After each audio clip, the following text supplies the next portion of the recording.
आप अंडरवर्ल्ड के सबसे बड़े खानदान के इकलौते वारिस हैं। आपके परदादा मिडिल ईस्ट में हथियारों के बड़े व्यापारी हैं। आपके दादा अंडरवर्ल्ड के मशहूर डॉन हैं और आपके माता पिता शहर के पूरे अंडरवर्ल्ड पर राज करने वाले बिना ताज के राजा हैं। फिर भी जब पूरा खानदान आप पर उम्मीदें लगाए बैठा है, आप बस किताबों में खोए रहने वाले इंसान हैं जो दिन भर बस पढ़ता रहता है। जैसे ही आप गंभीरता से अपनी पढ़ाई पर ध्यान देने और आईआईटी या टॉप यूनिवर्सिटी में दाखिला लेने का प्लान बताते हैं, आपके पिता चुपचाप अपनी कमर से सेप्ट वॉल्व्स लेदर बेल्ट खोलते हैं। हमारे पास सैकड़ों होटल हैं जो तुम्हारे संभालने का इंतजार कर रहे हैं। तुम्हारी इस पढ़ाई लिखाई का क्या फायदा? मुझे बहुत गुस्सा आ रहा है। आज तो मैं तुम्हारी बुरी तरह पिटाई करूंगा। यह देखकर आप बेबसी से आह भरते हैं। कौन अमीर प्लेबॉय की तरह बेफिक्र जिंदगी नहीं जीना चाहेगा? लेकिन क्या वो मनहूस सिस्टम कभी ऐसा करने देगा? सही कहा, आपका एक बार फिर से जन्म हुआ है। इस जिंदगी में आप मशहूर लू परिवार के वारिस हैं। वाह देखो, यह तो लड़का है।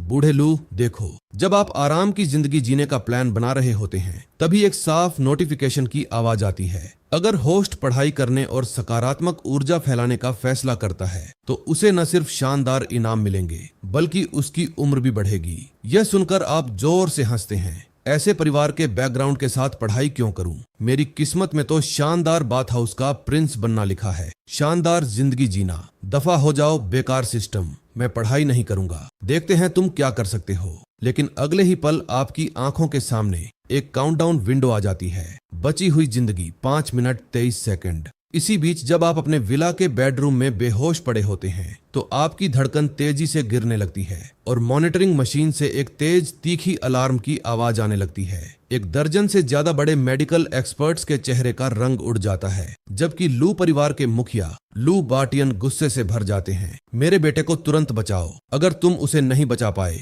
तो मैं तुम सबको कोयले की खानों में काम करने भेज दूंगा। आपकी माँ बिस्तर के पास दुबक कर बैठी थी। उनके चेहरे पर चिंता और डर साफ दिख रहा था। थोड़ी देर बाद एक डॉक्टर कांपते हुए आगे बढ़ा। उसकी आवाज में निराशा थी। मुझे डर है कि छोटे मालिक शायद रात भर भी न बच पाए। ये शब्द सुनते ही आपकी माँ फूट फूट कर रोने लगी। आपका हाथ कसकर पकड़कर वह बिलखने लगी। बेटा प्लीज अपनी माँ को छोड़कर मत जाओ। मैं वादा करती हूँ कि मैं तुम्हें दोबारा गेंशिन इम्पैक्ट खेलने से कभी नहीं रोकूंगी। उनके इतना कहते ही हार्ट मॉनिटर पर लाइन चमत्कारिक रूप से ऊपर नीचे होने लगी और आप जो मौत के मुहाने पर थे, अचानक बिस्तर पर उठ बैठे। आपके पास सिस्टम की बात मानने के अलावा कोई चारा नहीं था। एक असली मर्द जानता है कि कब झुकना है और कब अड़ना है। अब सबसे जरूरी काम है मन लगाकर पढ़ना और मेहनत करके कुछ 100 साल की जिंदगी हासिल करना। घटनाओं के इस अचानक मोड़ ने कमरे में मौजूद सभी लोगों को चौंका दिया। आंसुओं से भीगे चेहरे वाली अपनी माँ को देखकर आपने एक पक्का वादा किया, माँ चिंता मत करो,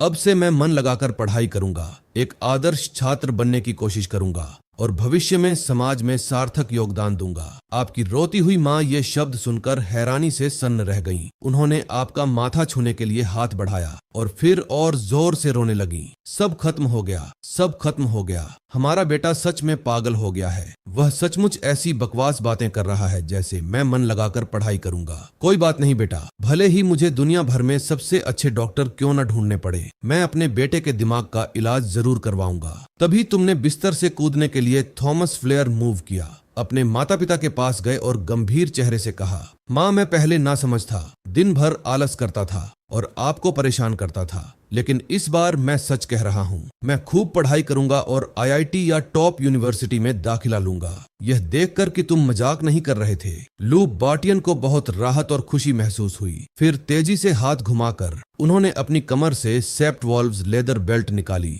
अरे बदमाश, जरा सच में पढ़ाई करके तो देख। क्या तुझे लगता है कि मैं तेरे स्कूल को जमींदोज नहीं कर दूंगा? क्या यह सब इसीलिए नहीं है ताकि तू बाई परिवार की वारिस से शादी कर सके? क्या तुझे लगा कि मैं तुझे ऐसी जगह पर तकलीफ उठाने दूंगा? उनके मुंह से शब्द निकलते ही पारिवारिक अनुशासन यानी बेल्ट की मार तुम्हारे सिर और कंधों पर बरसने लगी। समझ गया पापा, समझ गया। जब तुमने जोर जोर से सिर हिलाया जैसे लहसुन कूटने वाला मूसल चल रहा हो और बार बार मैं समझ गया चिल्लाया, तब जाकर तुम्हारे पिता ने बेल्ट हटाई। तुम बिखरे हुए बालों और हारे हुए भाव के साथ अपने बेडरूम में वापस चले गए। जैसे ही तुमने अपना फोन चालू किया, तुमने देखा कि स्क्रीन पर बहुत सारे बिना पढ़े मैसेज थे और वे सभी एक ही व्यक्ति के थे, बाय रोक्स्यू।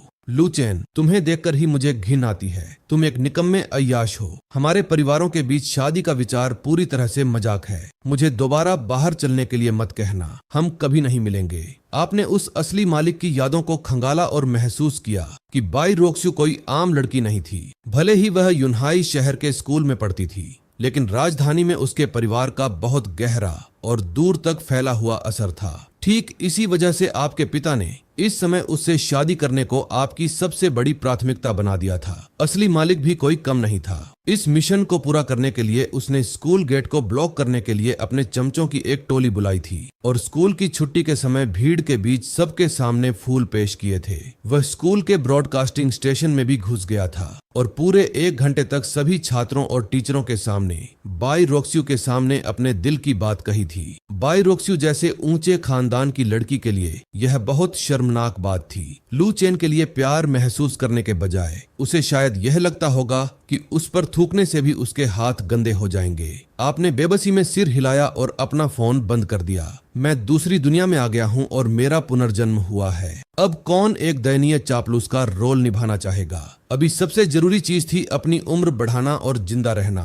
फिर भी आपको बहुत हैरानी हुई कि पढ़ाई के प्रति आपके माता पिता के कड़े विरोध के बावजूद आपके बेडरूम की किताबों की अलमारी किताबों से भरी हुई थी। आपने यूं ही कुछ किताबें निकाली और उनके पन्ने पलटे तो आप वहीं हैरान रह गए। किताबों के टाइटल थे फ्लर्ट करने के 18 तरीके, किसी पर वार करते समय शरीर के जरूरी अंगों को कैसे बचाएं और पुरुषों का आकर्षण बढ़ाने के 10 राज। ये किताबें हाई स्कूल के छात्र के लिए तो बिल्कुल नहीं थीं। हार न मानते हुए आप ढूंढते रहे और आखिरकार आपको ड्रैगन नेशन मार्शल आर्ट्स पर एक किताब मिल गई। उसे किसी अनमोल खजाने की तरह मानकर आपने उत्साह में अपने हाथ रगड़े और पढ़ना शुरू कर दिया। तभी अचानक सिस्टम का मैसेज आया। होस्ट को ड्रैगन नेशन मार्शल आर्ट्स पढ़ते हुए पाया गया। उम्र +1 minute +1 minute +1 minute. Martial arts में महारत +1 +1 +1। तो खास किताबें पढ़ने से न सिर्फ आपकी उम्र बढ़ी बल्कि आपको उससे जुड़ी स्किल्स भी मिली। आपने तुरंत अपनी नजर उस किताब पर डाली जिसका नाम था पुरुषों का आकर्षण बढ़ाने के 10 राज और आपके चेहरे पर एक समझदारी भरी मुस्कान आ गई। आपने मुश्किल से एक पन्ना ही पलटा था कि सिस्टम का प्रॉम्प्ट फिर सुनाई दिया।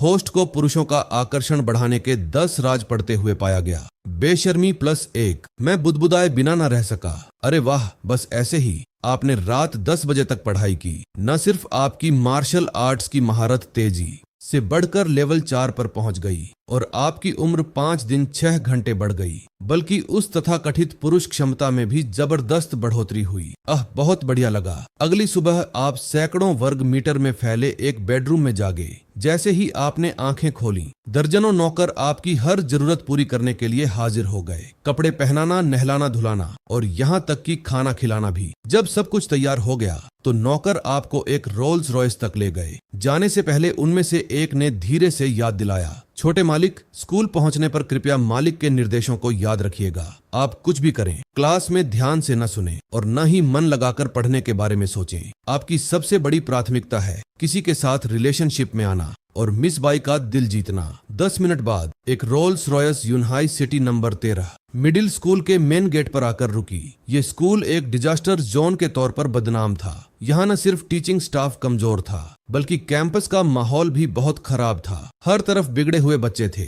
और टीचर और प्रिंसिपल बस आंखें मूंद लेते थे।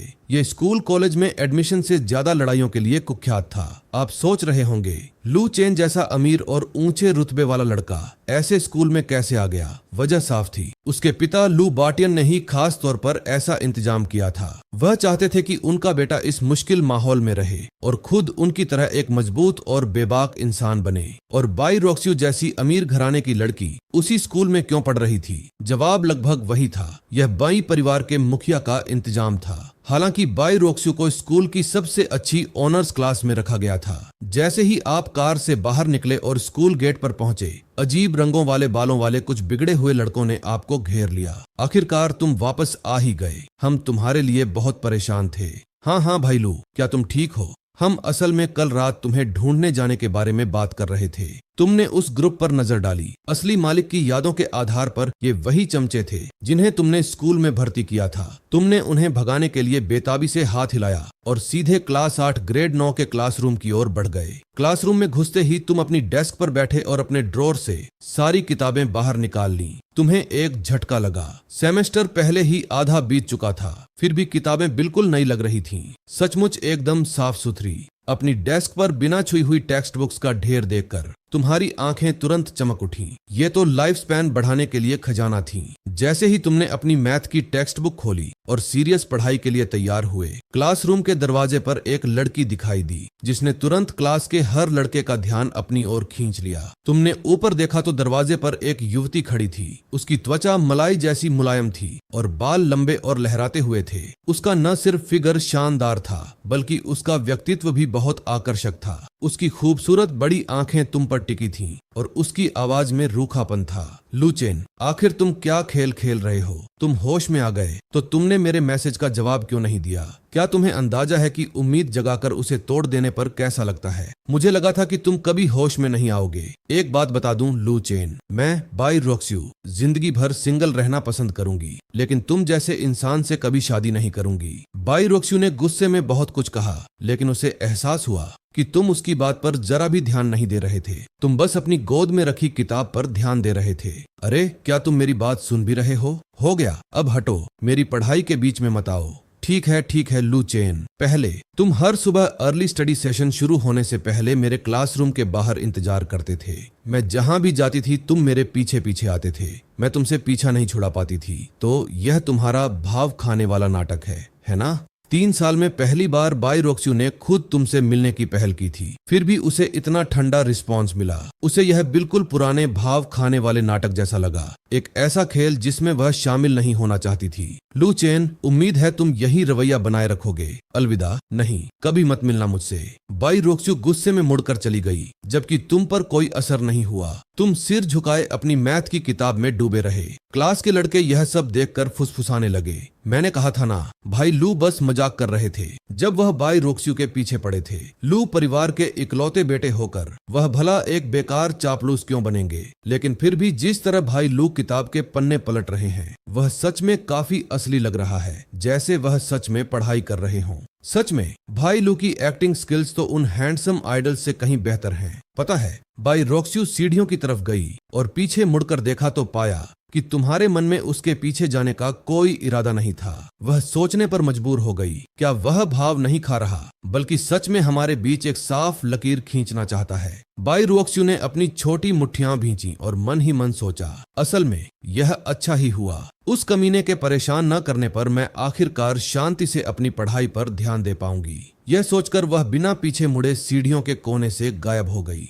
उसके जाने के कुछ ही देर बाद एक महिला टीचर मैथ की किताब लेकर अंदर आईं। उनकी पर्सनैलिटी बहुत आकर्षक और खूबसूरत थी, जिससे आसपास के लड़के, स्टूडेंट्स और टीचर उन्हें हैरानी और दिलचस्पी से देखने लगे। लोगों की टकटकी भरी नजरों के बीच वह महिला टीचर सीधे क्लासरूम में आई। उनकी आवाज साफ और सुरीली थी। हेलो स्टूडेंट्स, मैं आपकी नई home room teacher Lin Yu हूँ। कॉलेज एंट्रेंस एग्जाम में बस 3 महीने बचे हैं और मैं यह समय आप सभी के साथ बिताऊंगी। क्लास में खुशी की लहर दौड़ गई, लेकिन लिन यू के चेहरे पर कोई भाव नहीं था। उसकी नजरें सीधे आप पर टिकी थीं। आप ही क्लास में एकमात्र ऐसे स्टूडेंट थे जो गंभीरता से किताब पढ़ रहे थे। गलत मत समझिए, वह आपके पढ़ने लिखने वाले अंदाज से प्रभावित नहीं हुई थी। वह एक बहुत जरूरी और मुश्किल मिशन पर आई थी। लिन यू पुलिस यूनिवर्सिटी में डॉक्टरेट की स्टूडेंट थी और ग्रेजुएशन के तुरंत बाद मुख्य पुलिस मुख्यालय में शामिल हो गई थी। उसका पहला काम लू ग्रुप को पूरी तरह खत्म करना था। यह एक क्रिमिनल अंडरवर्ल्ड परिवार था जिसका एक सदी से दबदबा था।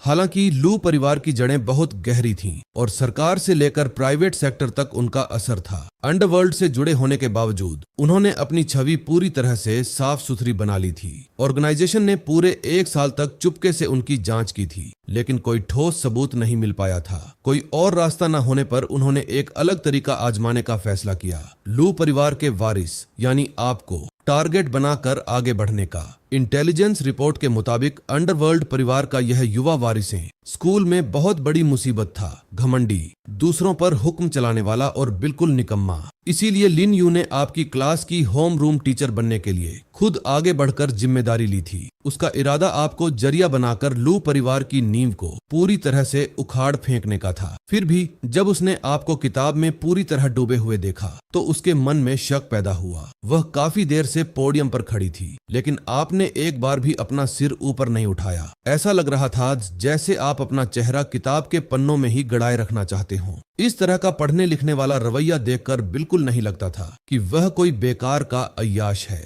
जो अपनी जिंदगी बर्बाद कर रहा है। क्या ऑर्गेनाइजेशन की इंटेलिजेंस गलत हो सकती है? तभी तुम, जो बहुत ध्यान से पढ़ाई कर रहे थे, अचानक अपनी टेक्स्ट बुक जोर से जमीन पर फेंकते हो और गुस्से में उस पर पैर पटकते हुए चिल्लाते हो। तो असल में प्रॉब्लम यही थी। पता चला कि सिस्टम ने अभी अभी तुम्हें बताया था कि पढ़ते समय रिवॉर्ड मैकेनिज्म को एक्टिवेट करने और फायदे पाने के लिए तुम्हें मन ही मन गेंशिन इम्पैक्ट एक्टिवेट चिल्लाना होगा। कमबख्त सिस्टम, तुमने इतनी जरूरी बात पहले क्यों नहीं बताई? वैसे भी मेरे पास जीने के लिए ज्यादा दिन नहीं बचे हैं। क्या यह मेरे समय की पूरी बर्बादी नहीं है?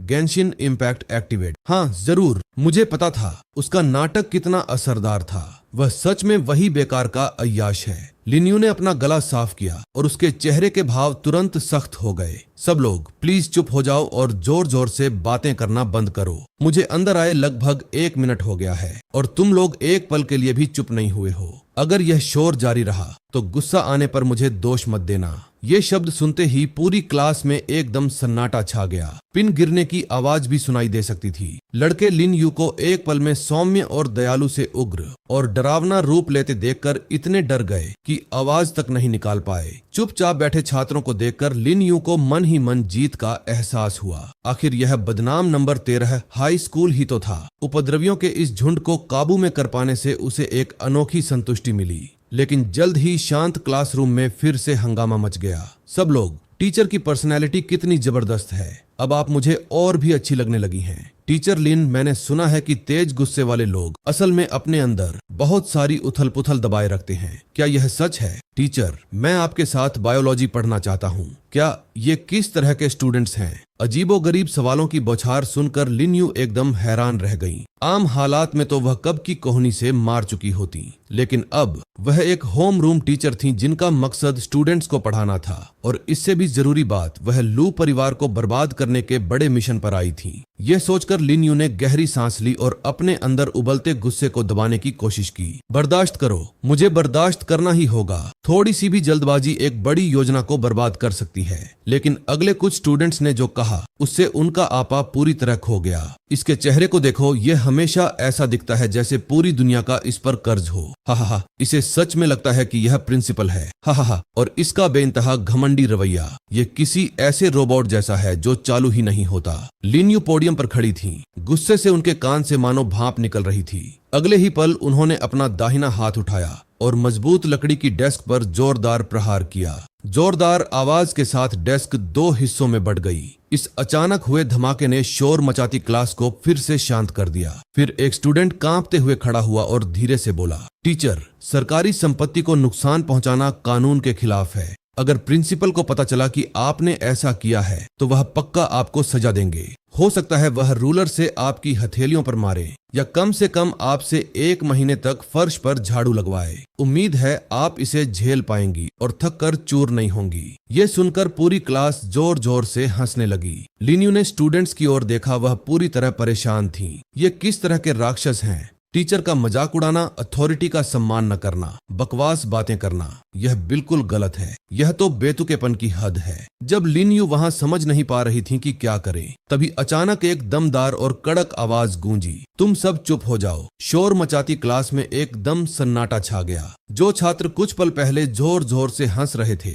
वे अब भेड़ के बच्चों की तरह शांत होकर सिर झुकाए खड़े थे। लिन यू चौंक गईं और जल्दी से आवाज की दिशा में देखा। उन्होंने देखा कि आप अचानक खड़े हो गए। आपकी नजरें बाघ की तरह तेज थीं और आप पूरी क्लास पर नजर डाल रहे थे। आपके पूरे व्यक्तित्व से एक तरह का रौब और अधिकार झलक रहा था। क्या आप सच में नाराज हैं? मेरा बहुत सारा समय पहले ही बर्बाद हो चुका था क्योंकि मेरा सिस्टम अभी तक एक्टिवेट नहीं हुआ था और मैं पढ़ाई करके कुछ जीवन काल कमाना चाहता था। लेकिन तुम लोगों ने इतना शोर मचाया कि मैं पूरे दिन में एक शब्द भी नहीं पढ़ पाया। क्या तुम लोग बगावत करने की कोशिश कर रहे हो? सरकार हर साल मुफ्त और अनिवार्य शिक्षा के लिए इतना पैसा खर्च करती है। क्या तुम लोग इसकी यही कद्र करते हो? पढ़ाई करने के बजाय अपना और सरकार के संसाधनों का समय बर्बाद कर रहे हो। क्या तुम्हें उन माता पिता का जरा भी ख्याल नहीं है जो तुम्हें पालने पोसने के लिए इतनी मेहनत करते हैं? मैं साफ साफ कह देता हूँ, अगर किसी ने दोबारा शोर मचाने और दूसरों की पढ़ाई में खलल डालने की हिम्मत की तो सख्त सजा मिलने पर मुझे दोष मत देना। यह कहकर आप वापस अपनी सीट पर बैठ गए और फिर से ज्ञान के सागर में डूब गए। क्लास के कोने में कुछ लड़के एक साथ जमा होकर फुसफुसा रहे थे। क्या आज ब्रदर लू ने कोई गलत दवा ले ली है? क्या वही नहीं थे जो हमेशा शरारत करने में सबसे आगे रहते थे? यह तो कहने की बात ही नहीं है। जरूर उन्होंने देखा होगा कि नई होम रूम टीचर कितनी सुंदर हैं और उन्हें इम्प्रेस करने के लिए दिखावा कर रहे होंगे। शश, बकवास बंद करो। अगर ब्रदर लू ने हमारी बात सुन ली तो हमारी खैर नहीं। पोडियम पर खड़ी लीन यूं हैरान थी और मन ही मन आपकी बातें दोहरा रही थीं। कितनी अच्छी बात कही, कैसी सोच है यह। पूरे देश में कितने हाई स्कूल के छात्र ऐसे हैं जो देश को सबसे ऊपर रखते हैं? क्या वह लू परिवार, जो एक क्राइम सिंडिकेट है, का इकलौता बेटा और लू ग्रुप का भावी वारिस नहीं है? क्या मिशन की जानकारी लीक हो गई थी? क्या तुमने अभी जो कुछ भी कहा वह सिर्फ मेरे फायदे के लिए किया गया नाटक था? ऐसा होना नामुमकिन नहीं था। 100 साल पुराने इतिहास वाले लू परिवार का बहुत गहरा असर था। पुलिस मुख्यालय में घुसपैठ करना उनके लिए मुश्किल नहीं था। आपकी बातों की वजह से क्लास के छात्र तुरंत ज्यादा अनुशासित हो गए और किसी ने दोबारा गड़बड़ करने की हिम्मत नहीं की। तभी तुम्हारे दिमाग में एक सिस्टम नोटिफिकेशन बजा। होस्ट ने सफलतापूर्वक सकारात्मक ऊर्जा को बढ़ावा दिया है, जिससे कुल 50 लोग प्रभावित हुए हैं। इनाम प्लस 5 घंटे की उम्र, अतिरिक्त इनाम एक मिस्ट्री गिफ्ट पैक। अरे वाह, एक मिस्ट्री गिफ्ट पैक, गजब। तो सकारात्मक ऊर्जा को बढ़ावा देने से सच में उम्र बढ़ सकती है। सिस्टम मिस्ट्री गिफ्ट पैक खोलो। बधाई हो होस्ट, आपको एक मिस्ट्री इनाम मिला है। परफेक्ट पोषण की एक बोतल। तुमने बिना सोचे समझे उपयोग पर क्लिक किया। अगले ही पल तुम्हारे पूरे शरीर में एक सुकून देने वाली गर्माहट दौड़ गई। फेफड़ों का भारीपन गायब हो गया। किडनी की पुरानी बीमारी पूरी तरह ठीक हो गई और तुम्हारा पहले से ही हैंडसम चेहरा और भी ज्यादा आकर्षक हो गया। असली मालिक ने सालों तक बहुत ज्यादा धूम्रपान और शराब का सेवन किया था, जिससे कम उम्र में ही उसे कई बीमारियां हो गई थीं। अब न सिर्फ वे सब ठीक हो गई थीं, बल्कि उसका पूरा व्यक्तित्व भी काफी बेहतर हो गया था। तुम मन ही मन हैरान हुए बिना नहीं रह सके। यह चीज सच में कमाल की है। यह सोचने के बाद तुमने अपना सिर झुकाया और वापस अपनी मैथ की किताबें पढ़ने में लग गए। कुछ ही समय में तुमने शुरुआती क्लास से लेकर सीनियर ईयर तक की मैथ की सारी किताबें पढ़ ली थीं। तुम्हारी उम्र 10 दिन से ज्यादा बढ़ गई थी और मैथ में तुम्हारी महारत का लेवल मैक्सिमम हो गया था। अपने पर्सनल स्टेटस बार को देखकर तुम संतुष्टि के साथ मुस्कुराए। होस्ट की मैथ में महारत अब मैक्सिमम हो गई है। अब आप इन तरीकों से काफी ज्यादा जीवन काल और मिस्ट्री रिवॉर्ड पा सकते हैं। मिस्ट्री रिवॉर्ड शब्द सुनते ही आपकी दिलचस्पी बढ़ गई। सितंबर का महीना था, स्कूल खत्म हो चुका था, लेकिन आसमान अभी भी साफ और रोशन था। डूबते सूरज की रोशनी में आप खुशी खुशी सीटी बजाते हुए स्कूल गेट की तरफ जा रहे थे। जैसे ही आप गेट के पास पहुंचे, आपने देखा कि थोड़ी दूर पर सफेद स्कर्ट पहने एक लड़की खड़ी है। उसका चेहरा मासूम था और उसने गुलाबी रंग का बैकपैक पकड़ा हुआ था। वह वहां खड़ी कांप रही थी। उसके आसपास रंग बिरंगे बालों वाले कुछ गुंडे खड़े थे। वे उसे बुरी नजर से देख रहे थे और कभी कभी सीटी बजा रहे थे।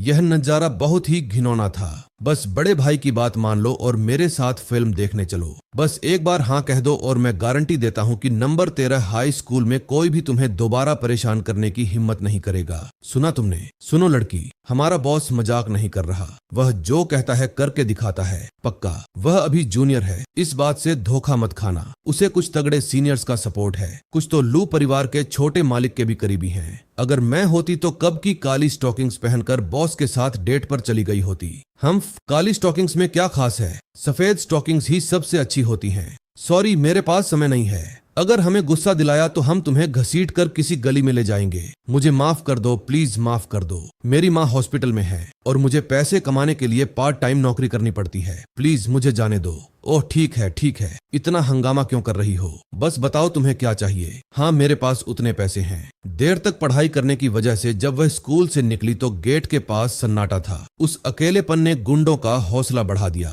उसी समय गेट के दूसरी तरफ खड़ी एक एसयूवी के अंदर लिन यू, जो अभी अभी अपना काम खत्म करके गाड़ी चलाने ही वाली थी, ने यह सब देखा। वह उनकी बातचीत साफ साफ सुन सकती थी। तुम बदतमीज कमीनों, मैं तुम्हें ऐसा सबक सिखाऊंगी जो तुम कभी नहीं भूलोगे।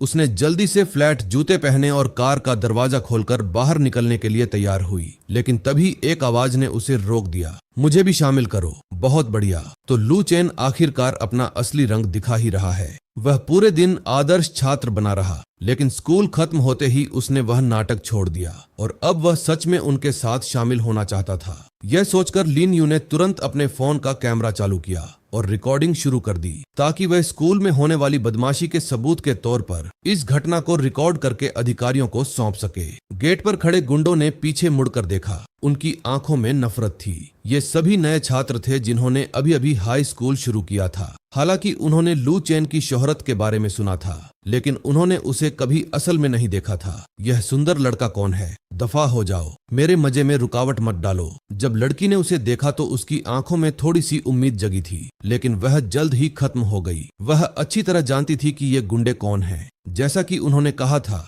हरे बालों वाले लड़के ने कुछ बेरहम सीनियर छात्रों के साथ मिलकर स्कूल में मनमानी शुरू कर दी थी। नए छात्रों की क्लास में किसी की हिम्मत नहीं थी कि वह उससे उलझे। किसी बेगुनाह को इस मुसीबत में न फंसाने के इरादे से उसने जल्दी से कहा, क्लासमेट तुम्हें चले जाना चाहिए, इसका तुमसे कोई लेना देना नहीं है। हम्फ, सुना तुमने? मेरी गर्लफ्रेंड कह रही है कि यहाँ से चले जाओ। इतना सुनते ही वे गुंडे मुड़े और बुरी नीयत से लड़की की तरफ बढ़ने लगे। तभी हवा में उड़ता हुआ एक सोडा का कैन आया, एक सटीक घुमाव बनाते हुए।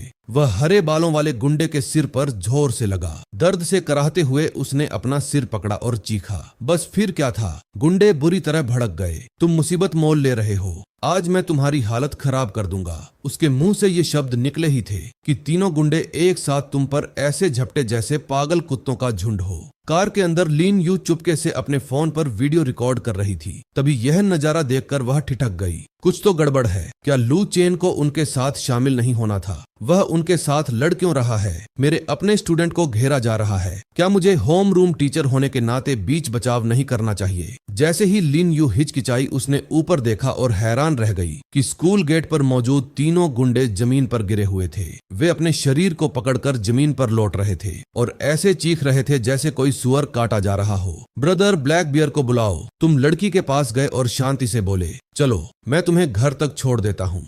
धन्यवाद। कोई बात नहीं, इसमें कोई परेशानी नहीं है। जैसे ही तुम दोनों जाने के लिए मुड़े, तीनों गुंडे लड़खड़ाते हुए उठे और तुम्हारा रास्ता रोक लिया। हिलना मत, वहीं रुक जाओ। अगर आज तुमने यहाँ से जाने की हिम्मत की तो मैं इस लड़की की लाचार माँ को कुएं में फेंक दूंगा। यह सुनकर तुम अचानक रुक गए। तुम्हारी आंखों में नफरत थी। जाओ और मदद के लिए लोगों को बुला लो। कार से यह सब देख रही लिन यू को दिलचस्पी हुई। हम बुरा नहीं है। लू परिवार के इस वारिस में सच में हिम्मत है। फिर भी उसने चुपके से पुलिस को फोन किया। क्या होगा अगर दूसरी तरफ से दर्जन भर लोग आ गए? क्या लू चेन जख्मी नहीं हो जाएगा? तुम्हें रुकते हुए देखकर लड़की घबरा गई, लेकिन फिर जैसे कोई पक्का फैसला किया हो, वह भी रुक गई और तुम्हारे बगल में खड़ी हो गई। उसकी नजरें बहुत पक्की हो गईं। मेरे सामने ऐसी हरकत करने की कोशिश, बस जरा रुको, मैं तुम दोनों से इसका बदला लूंगी। कुछ ही देर में साफ आसमान काले बादलों से घिर गया और स्कूल के पश्चिमी हिस्से से लोगों की एक भारी भीड़ चली आ रही थी। लोगों का ऐसा सैलाब जिन्हें गिनना भी नामुमकिन था।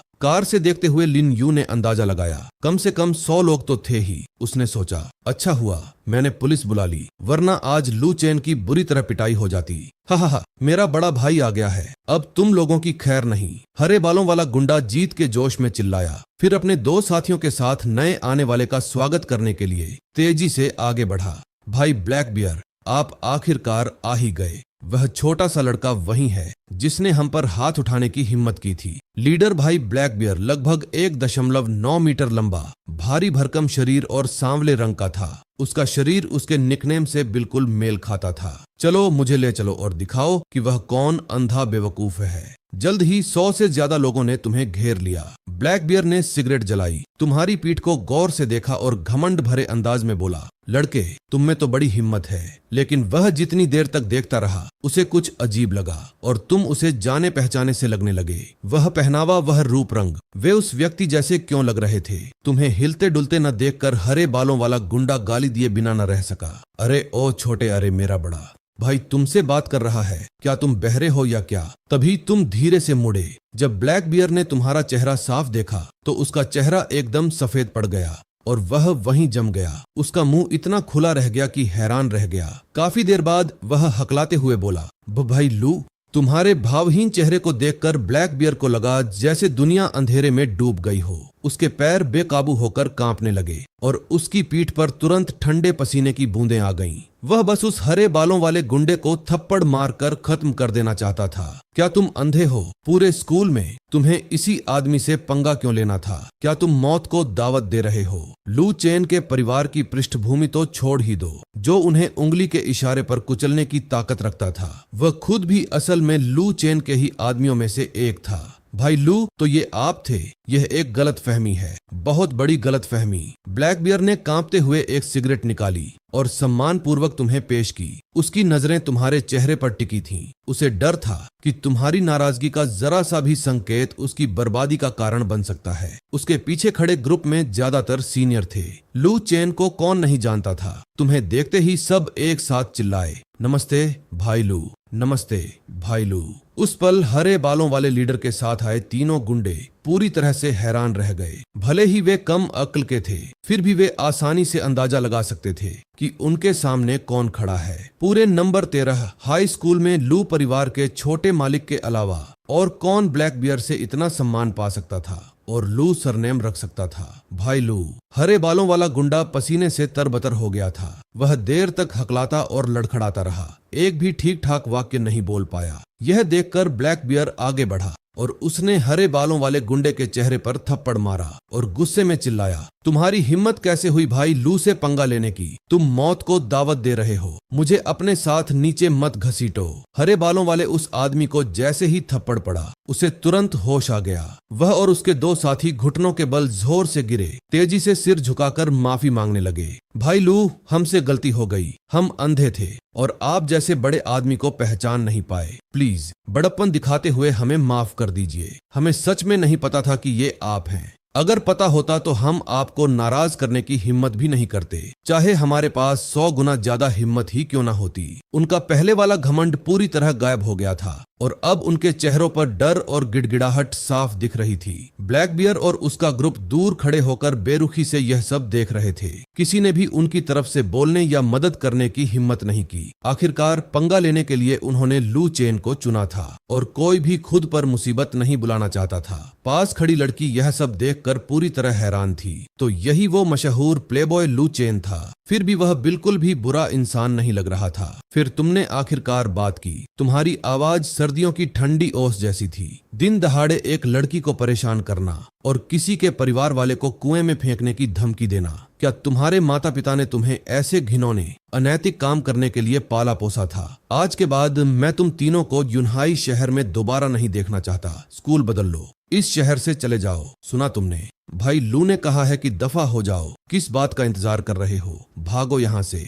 धन्यवाद भाई लू, धन्यवाद। हम कल सुबह सबसे पहले ट्रांसफर के कागजात तैयार करवा लेंगे। बहुत बहुत धन्यवाद, धन्यवाद। इतना कहकर वे तीनों घबराहट में वहां से भाग निकले। पीछे मुड़कर देखने की हिम्मत भी नहीं की। उनके जाते ही आपके दिमाग में एक सिस्टम नोटिफिकेशन की आवाज आई। डिंग, होस्ट ने सफलतापूर्वक सकारात्मक ऊर्जा फैलाई है। कुल 108 लोग प्रभावित हुए। इनाम प्लस 10 घंटे की जिंदगी। वह आवाज सुनकर आपको अंदर ही अंदर खुशी हुई। भले ही कोई मिस्ट्री गिफ्ट पैक नहीं मिला, लेकिन 10 घंटे की जिंदगी कई किताबें पढ़ने के बराबर थी। ऐसा लगता है कि हम जैसे लोगों के लिए सकारात्मक सामाजिक ऊर्जा को बढ़ावा देना वाकई एक जरूरी काम है। मामला सुलझने के बाद ब्लैक बियर ने देखा कि आप इस मुद्दे को और आगे नहीं बढ़ाना चाहते थे और वह माफी मांगने के लिए आगे बढ़ने ही वाला था कि तभी पास से एक जानी पहचानी महिला की आवाज आई। लू चेन, तुम फिर से लोगों को परेशान कर रहे हो। सबने आवाज की तरफ देखा और पाया कि बाई रोक्स्यू अपना स्कूल बैग लिए कैंपस से बाहर आ रही थी। वह सीधे आपके पास आई और गुस्से भरी नजरों से देखते हुए कहा, क्या अब और नाटक नहीं कर सकते? क्या तुमने आज सुबह ही एक अच्छे बच्चे का नाटक नहीं किया था जो पढ़ाई करना पसंद करता है? सुबह की घटनाओं ने बाई रोक्स्यू को गुस्से से भर दिया था। वह आपसे इस बारे में बात करने आई थी, लेकिन आपने मेरी पढ़ाई में खलल मत डालो का बहाना बनाकर उसे टाल दिया था। एक ऐसा बेकार बहाना जो असल में उसकी समझदारी का अपमान था। अब आपको यहाँ किसी को परेशान करते हुए देखकर वह आपको सबक सिखाने का मौका नहीं छोड़ने वाली थी। लू चेन, क्या कमजोरों को परेशान करना और अपनी ताकत दिखाना ही तुम्हें आता है? क्या तुम्हें नहीं लगता कि तुम बेतुके हो? तुम जैसा इंसान मुझसे शादी करना चाहता है, मैं तुम्हें बता दूं, हमारे बीच ऐसा कभी नहीं होगा। बाई रोक्स्यू ने पूरे यकीन के साथ कहा और आखिरकार अपने अंदर दबी हुई निराशा को बाहर निकाल दिया। हालात देखकर ब्लैक बियर जल्दी से आगे आया और समझाने लगा। रुको, प्लीज गलत मत समझो। भाई लू ने, चुप हो जाओ, आज से कोई भी मुझे भाभी नहीं कहेगा, सुना तुमने? वहां मौजूद हर कोई ये सुनकर हैरान रह गया। क्या हो रहा था? स्कूल में हर कोई जानता था कि लू चेन बाई रोक्स्यू पर फिदा था। उसने उसे पाने के लिए बहुत कुछ किया था, फूल भेजना, सबके सामने प्यार का इजहार करना और यहाँ तक कि उसके लिए आसमान से चांद तोड़ लाने की चाहत रखना। पहले जब लोग उसे भाभी कहते थे तो वह बहुत खुश होता था, तो आज वह अचानक इतना ठंडा और दूर दूर क्यों रह रहा था? क्या हो सकता है? सबकी नजरें एक साथ तुम्हारे बगल में खड़ी लड़की पर गईं। क्या वही वजह थी? सैकड़ों लोगों की नजरें खुद पर महसूस करके उस लड़की का चेहरा पके हुए सेब की तरह लाल हो गया। बाई रोक्स्यू ने भी तुम्हारे बगल में खड़ी लड़की को देखा, यह देखकर कि उस लड़की का रूप, रंग, फिगर और अंदाज किसी भी तरह से उससे कम नहीं था। उसे अचानक कुछ खोने का अजीब सा एहसास हुआ। अगर सच में यही लड़की वजह थी, तो क्या उसने जो बातें कही थीं, उनसे उसने खुद को बेइज्जत नहीं कर लिया था, एक मजाक का पात्र नहीं बना लिया था? इतने सारे लोगों के सामने बेइज्जती होने के ख्याल से बाई रोक्स्यू का चेहरा शर्म से लाल हो गया। लेकिन तभी उसे एक बात समझ आई। लू चेन के प्लेबॉय स्वभाव को देखते हुए वह हमेशा खूबसूरत लड़कियों से घिरा रहता था। उसने इसी खास पल को इस खास लड़की के साथ उसके सामने आने के लिए क्यों चुना? आमतौर पर दिन के इस समय लू चेन अपने शरारती दोस्तों के साथ मौज मस्ती कर रहा होता था, जबकि वह कॉलेज एंट्रेंस एग्जाम पास होने की वजह से हर दिन देर तक स्कूल में पढ़ाई करती थी। बाई रोक्स्यू को बात समझ आ गई। लू चेन ने जानबूझकर यह अचानक हुई मुलाकात का नाटक किया था और इस लड़की को साथ लाया था ताकि उसे उकसा सके और उससे जलन महसूस करवा सके। तो वह भाव खाने वाला खेल खेल रहा था। आखिरकार यही सोचकर बाई रोक्स्यू ने तिरस्कार से कहा, लू चेन, ये मत सोचो कि तुम्हारी इन छोटी मोटी चालों का मुझ पर कोई असर होगा। इनसे तुम और भी बेवकूफ और बचकाने लगते हो। अब से मुझे परेशान करना बंद करो, हमारा रिश्ता खत्म हो गया है। इतना कहकर बाई रोक्स्यू बिना पीछे मुड़े चली गई। वहां मौजूद सभी लोग चुप हो गए। कितने कठोर शब्द! भले ही बाई रोक्स्यू ने पहले भी लू चेन को ठुकराया था, लेकिन उसने कभी इतनी दुख पहुंचाने वाली बात नहीं कही थी।